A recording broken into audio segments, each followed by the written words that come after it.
Me llamo Andrés, tengo 24 años y trabajo en una bodega en Quilicura, moviendo cajas que casi nunca dicen que llevan dentro. No es una historia épica ni nada por el estilo, pero todo lo que voy a contar empezó una noche cualquiera, de esas que uno cree que van a pasar sin dejar rastro.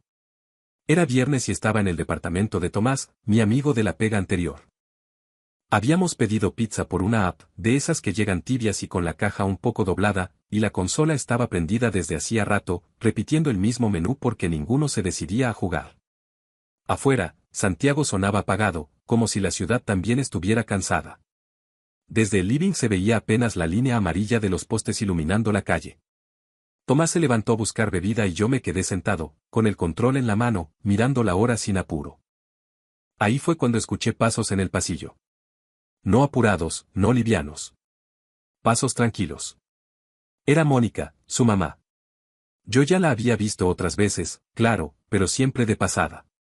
Esa noche apareció con un chaleco claro encima de una polera simple, el pelo recogido sin demasiada intención. No venía arreglada ni distraída. Venía cómoda, como si ese espacio también fuera suyo, sin pedir permiso. ¿Quieren té?, preguntó desde la cocina. Me voy a hacer uno de hierbas. Tomás respondió algo sin mirar, metido en el celular. Yo dudé un segundo, pero me levanté igual. Si no es molestia, sí, dije, siguiéndola. La cocina estaba con esa luz amarilla que no encandila, la que hace que todo se vea un poco más lento. Mónica sacó 2 tazas del mueble, sin apuro, y puso la tetera. No había música, solo el sonido del agua y el refrigerador zumbando bajo. ¿Cómo va la pega, Andrés?, preguntó, como quien no quiere incomodar. Le conté lo justo. Que era cansador, que los turnos se alargaban, que a veces uno sentía que el cuerpo se movía solo. Ella escuchaba sin interrumpir, apoyada en el mesón, mirándome como si no estuviera pensando en la respuesta siguiente. Eso me llamó la atención. Con Mónica, el silencio no apretaba. Se quedaba ahí, firme. A tu edad yo también creía que todo iba a arrancar después, dijo, sin nostalgia, como una constatación. No supe qué responder. Sonrió apenas, como si no esperara nada. Cuando me pasó la taza, nuestros dedos se tocaron un segundo. Nada especial, nada que se pudiera señalar. Pero fue suficiente para que yo me diera cuenta de algo raro, no sentí incomodidad. Tampoco urgencia. Solo una calma extraña, inesperada. Volvimos al living. Tomás seguía en lo suyo, y Mónica se quedó un rato de pie, mirando por la ventana, como si estuviera midiendo la noche. Antes de irse, me miró de nuevo. Descansen, dijo. El cuerpo avisa cuando uno no lo escucha. Se fue por el pasillo y el departamento quedó igual que antes, pero no era lo mismo. Yo me senté otra vez, con la pizza ya fría, pensando en lo fácil que había sido estar en esa cocina sin decir nada de más. Pensando en cómo, por primera vez en mucho tiempo, alguien me había mirado sin esperar que yo fuera otra cosa. Volví al departamento de Tomás sin darme cuenta de cuando se volvió costumbre. A veces era para ver un partido, otras solo para matar el tiempo después del turno. Siempre había algo simple de por medio, una bebida, pan con algo encima, la tele prendida sin volumen. Y casi siempre, en algún momento, aparecía Mónica. No era una aparición teatral ni nada parecido. Entraba al living, preguntaba si alguien quería algo, se sentaba un rato o seguía de largo. Pero yo empecé a notar que nuestros cruces ya no eran tan casuales como parecían. Coincidíamos en la cocina, en el pasillo, en el balcón. Como si el departamento se acomodara para eso. Una noche, Tomás se fue a acostar temprano. Al día siguiente trabajaba y estaba muerto. Yo me quedé un rato más, sin mucha razón. Mónica estaba en el balcón, apoyada en la baranda, mirando la ciudad. Desde ahí Santiago se veía como un montón de luces cansadas, con el ruido de fondo de las micros y algún bocinazo perdido. ¿No te vas todavía?, me preguntó, sin sorpresa. En un rato, dije, saliendo con mi bebida. El aire estaba frío, pero no incómodo. Nos quedamos mirando hacia adelante, sin mirarnos al principio. Después empezamos a hablar, como si la conversación ya estuviera andando desde antes. Le conté de la bodega, de los contratos que nunca se volvían indefinidos, de la sensación de estar siempre a punto de algo que no llegaba. No me escuché quejarme, más bien estaba ordenando ideas en voz alta. Ella asentía de vez en cuando. Uno cree que a cierta edad ya debería tener todo más claro, dijo. Pero eso no se pasa tan fácil. Me habló de cuando era más joven, de trabajos que tomó sin pensarlos mucho, de decisiones que parecían definitivas y no lo fueron. No había dramatismo en su forma de decirlo. Tampoco nostalgia exagerada. Era más bien una especie de sinceridad tranquila. En algún momento, sin darme cuenta, apoyó su mano en mi brazo. Fue un gesto mínimo, casi natural, como si siempre hubiera estado ahí. No la retiró de inmediato, ni yo me moví. El contacto no apuraba nada, pero tampoco era inocente. Yo sentí algo raro en el pecho, una mezcla de calma y alerta. No todo lo que parece estancado lo está, dijo, mirándome por primera vez de frente. Esa frase se me quedó pegada. No porque fuera profunda, sino porque la dijo como si supiera exactamente a qué se refería en mi caso. Nos quedamos un rato más en silencio. El ruido de la calle subía y bajaba como una respiración lejana. Yo me sentía extraño, pero no incómodo. Era como si alguien me estuviera viendo completo, sin corregirme. Cuando me despedí, ella no dijo nada más. Solo me miró con una expresión que no supe leer del todo. Bajé por el ascensor pensando que algo se había movido, aunque no sabía bien qué. Y por primera vez, no me apuró ponerle nombre. Después de esa noche en el balcón, algo cambió sin que nadie lo dijera. No pasó nada concreto, pero el aire quedó distinto, como cuando uno sabe que una conversación sigue pendiente aunque no se haya interrumpido. Los mensajes empezaron de a poco. Breves. Funcionales. Mónica me escribía a veces para preguntarme si Tomás había llegado bien o si yo había vuelto sin problema. Yo respondía lo justo. Ninguno se salía del margen correcto, pero había una atención nueva en cada palabra. No había emojis, ni bromas. Solo frases limpias, medidas. Y aún así, yo leía entre líneas. Una tarde, salí de la pega más temprano. Caminé sin apuro por el barrio, con ese cansancio que no es físico, más bien mental. Entré a un café chico, de esos que sobreviven por costumbre más que por moda. Pedí un café cargado, me senté cerca de la ventana. Afuera pasaban micros viejas, gente apurada, una señora reclamando al teléfono. No habían pasado ni 5 minutos cuando la vi entrar. Mónica se detuvo apenas al verme. No sonrió de inmediato. Tampoco se sorprendió demasiado. Fue más bien una pausa breve, como si el cuerpo hubiera reconocido algo antes que la cabeza. Hola, dijo, acercándose. ¡Qué coincidencia! Sí, respondí. Justo salí antes hoy. Se sentó frente a mí, dejando el bolso a un lado. El café se llenó de ruido ajeno, pero entre nosotros había una especie de burbuja silenciosa. Hablamos de cualquier cosa, del calor raro para la época, del café que ya no sabía igual que antes, de lo rápido que se iba la tarde. No mencionamos a Tomás. Ni una vez. Yo la miraba mientras hablaba, fijándome en detalles mínimos, la forma en que apoyaba los dedos en la taza, cómo respiraba antes de decir algo importante, cómo no se apuraba. Sentí, con claridad incómoda, que esa conversación ya no era inocente. No porque dijéramos algo indebido, sino porque ya no estábamos fingiendo normalidad. Andrés, dijo en un momento, bajando la voz. Esto puede ser un problema. No lo dijo como advertencia ni como reproche. Lo dijo como quien nombra una realidad inevitable.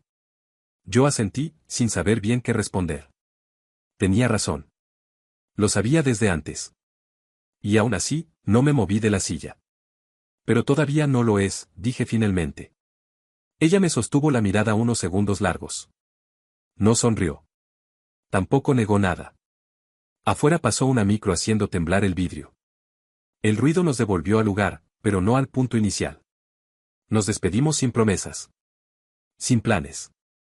Caminé varias cuadras antes de darme cuenta de que el pecho me latía distinto. No había cruzado ninguna línea concreta, pero ya podía verla. Y una vez que uno ve eso, no hay forma de volver atrás. La idea no apareció como una invitación formal.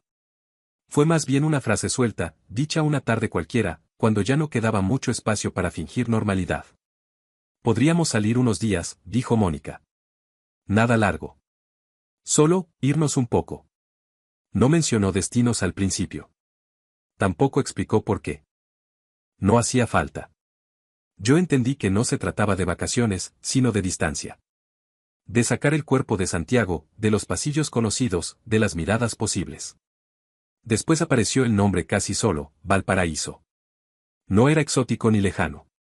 Justo por eso funcionaba. Un lugar donde nadie nos conocía, donde el ruido de fondo podía tapar cualquier pregunta.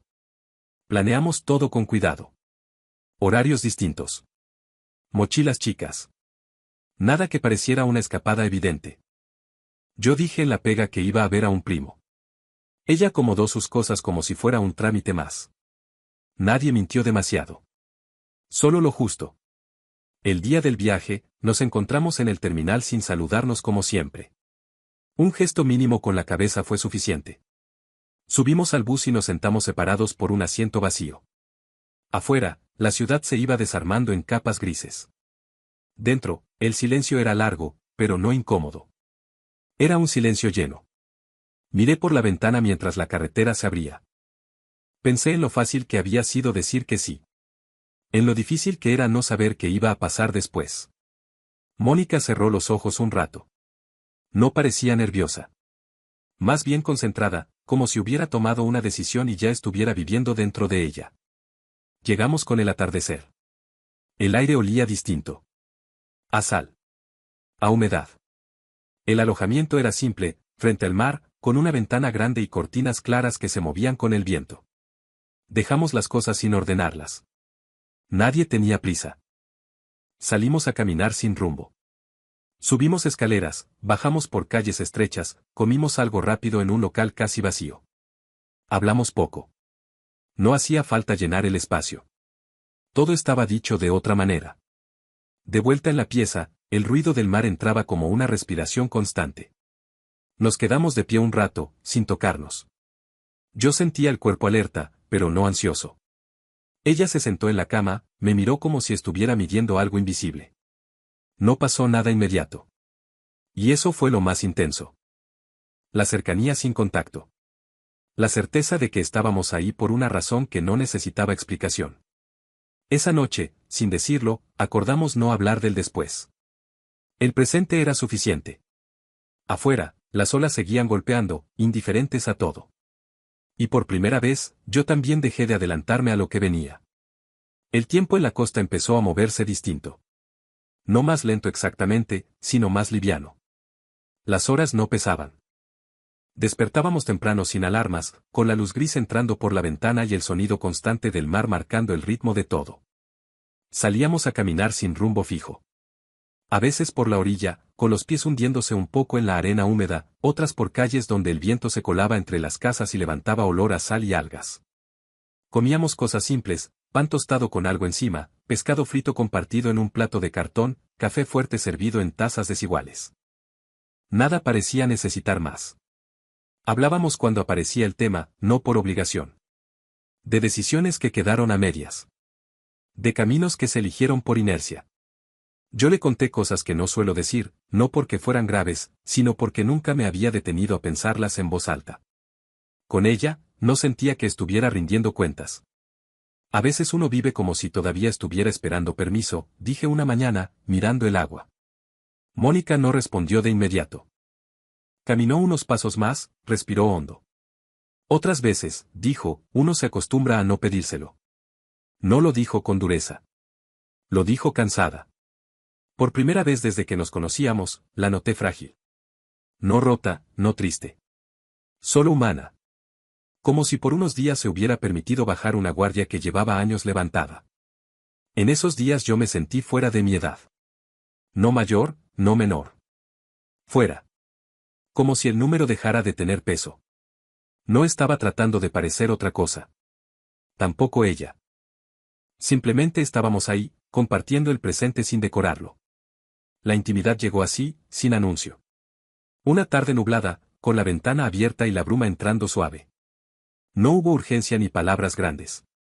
Fue una cercanía que se armó sola, hecha de miradas largas, de cuerpos que ya no se evitaban, de silencios que se entendían. Todo pasó sin ruido, como si el mar se hubiera acercado un poco más. Después no dijimos nada. Nos quedamos quietos, escuchando el viento golpear las cortinas. No hubo promesas.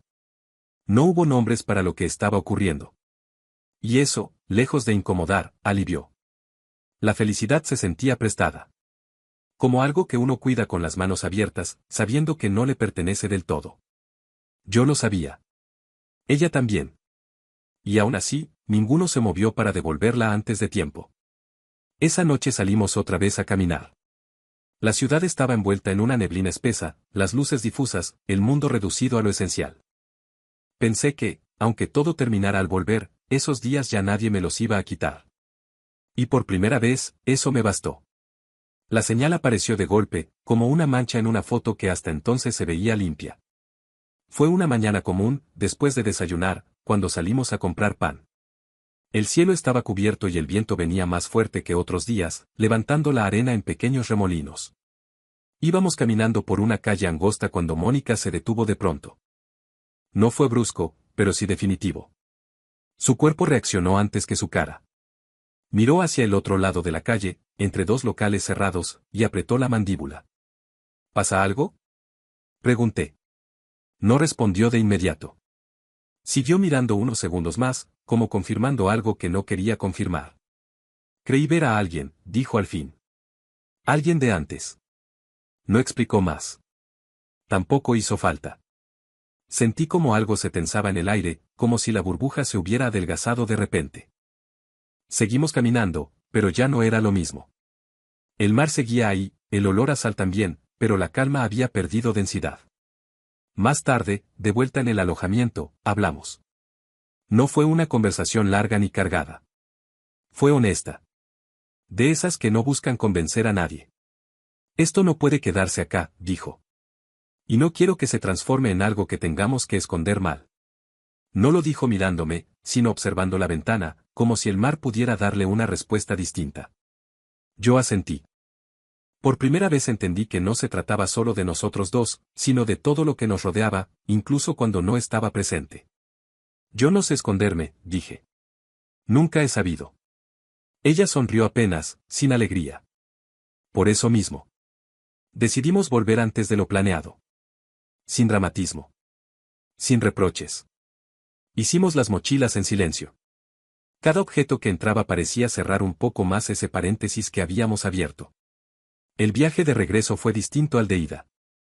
Nos sentamos juntos esta vez, pero sin tocarnos. Afuera, el paisaje se desarmaba al revés, cerros, carreteras, edificios reapareciendo como una advertencia. El bus avanzaba y el ruido constante tapaba cualquier intento de conversación. Yo pensaba en todo lo que no había pasado y, aún así, había cambiado.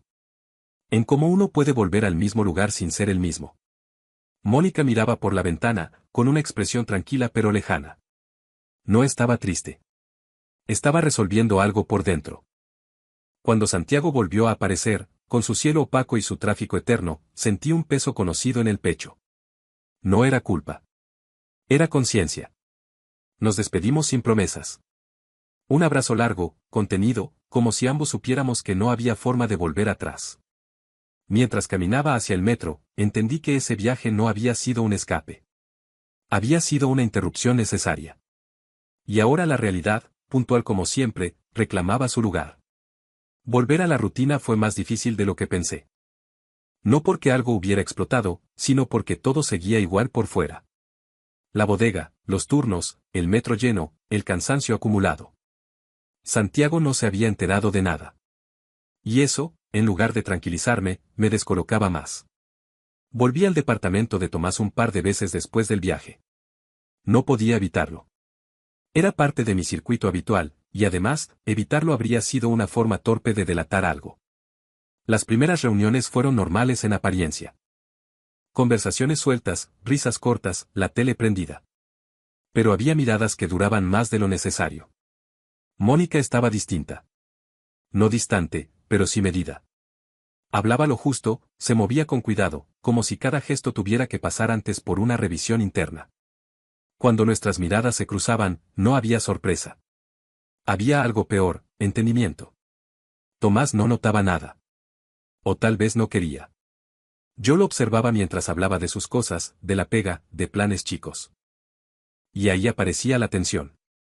No era culpa exactamente.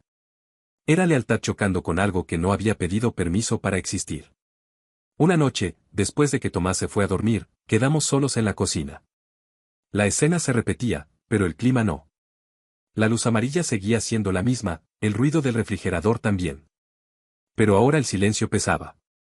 Esto no puede seguir así, dijo Mónica, sin rodeos. No levantó la voz. No hubo reproche.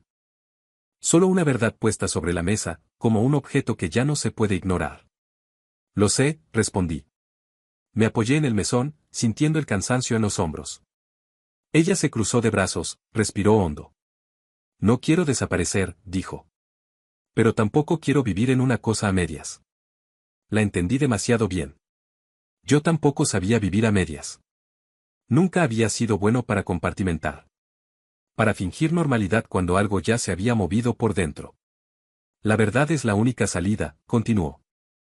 De una forma u otra. No dijo, decirle a Tomás. No hizo falta. El nombre estaba suspendido en el aire, pesado. Yo pensé en todo lo que eso implicaba. En romper una estructura que llevaba años armada. En asumir un lugar incómodo, sin garantías. ¿Y tú qué quieres? Le pregunté. Me miró con una calma que dolía. Quiero no seguir escondiéndome, dijo. Pero no te voy a pedir que me sigas. Ahí entendí que la decisión era mía. Que no se trataba de elegir entre dos personas, sino entre dos versiones de mí mismo. El que seguía como si nada o el que asumía lo que ya era imposible negar. Nos quedamos en silencio. Afuera, la noche avanzaba como siempre. Nada parecía urgente para el mundo. Para mí, en cambio, todo estaba en juego. Y supe que ya no se trataba de deseo ni de impulso, sino de hasta dónde estaba dispuesto a llegar sin traicionarme. La decisión de Mónica no llegó como anuncio, sino como un hecho ya en marcha. Me enteré una tarde cualquiera, por un mensaje corto, sobrio, de esos que no buscan reacción inmediata. Voy a cambiar de trabajo. Y me voy a mudar. Nada más. Ninguna explicación larga. Ninguna invitación implícita. Leí el mensaje varias veces antes de responder. No porque no entendiera, sino porque entendía demasiado bien. Ella estaba moviendo su vida sin pedirme que moviera la mía. No me estaba arrastrando a nada. Estaba asumiendo. Nos vimos unos días después, en un lugar neutro. Un café sencillo, sin historia compartida, lejos del departamento, lejos de cualquier recuerdo cargado. Llegué antes y me senté mirando hacia la calle, viendo pasar gente que no sabía nada de nosotros. Me di cuenta de que ya no sentía urgencia. Sin nervios, pero distintos. Más limpios. Mónica llegó puntual. Se veía tranquila. No liviana, no eufórica. Tranquila como alguien que ya tomó una decisión y está aprendiendo a caminar dentro de ella. Nos saludamos con un abrazo breve, contenido, suficiente. Hablamos de cosas prácticas. Del nuevo trabajo, de la mudanza, de los plazos. No evitábamos el tema central, pero tampoco lo forzábamos. Yo la escuchaba pensando en todo lo que había cambiado sin que el mundo se diera cuenta. ¿En quién era yo ahora, después de todo? No quiero que sientas que te estoy empujando a nada, dijo en un momento. Esto es mío. Asentí. Lo sabía. Y aún así, había algo que necesitaba decirle. Saqué el celular y le mostré un mensaje que llevaba días escribiendo y borrando. No era una declaración ni una promesa. Era una decisión puesta en palabras simples. Se lo pasé sin leerlo en voz alta. Ella lo leyó despacio. No lloró. No sonrió enseguida. Levantó la vista y me miró como lo había hecho desde el principio, sin evaluar, sin corregir.